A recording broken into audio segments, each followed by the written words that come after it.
Our US correspondent James Matthews reports from New Orleans, and just a warning, his report contains some distressing details. In the white Ford pickup truck, this was the killer in the moments before he struck.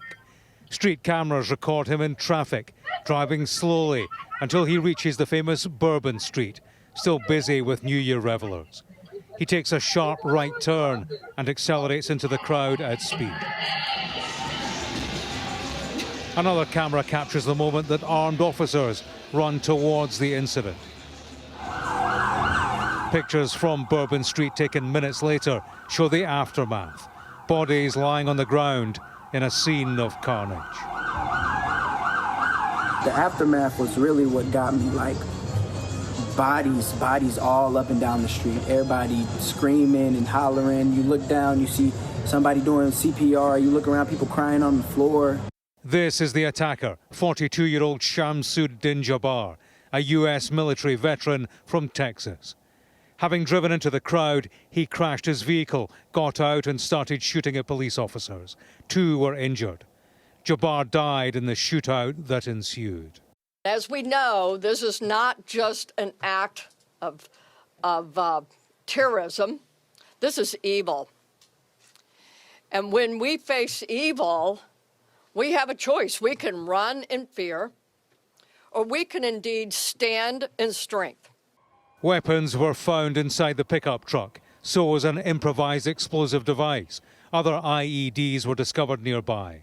An ISIS flag was on the back of the vehicle. Investigators are treating the attack as terrorism. Good evening. I'm Shamsuddin Jabbar. This is the man who would become a mass murderer in a YouTube video posted 4 years ago. I just want to say hello and let you know a little bit about me. So I'm born and raised in Beaumont, Texas, and now live in Houston. And I've been here all my life, with the exception of traveling for the military. Jabbar had served in Afghanistan and received a Global War on Terrorism medal. These are the faces of some of his victims. They had been among the tens of thousands who'd gathered in New Orleans, iconic French Quarter, to bring in the new year.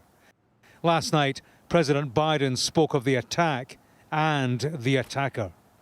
The FBI also reported to me that mere hours before the attack, he posted videos on social media indicating that he was inspired by ISIS, expressing a desire to kill.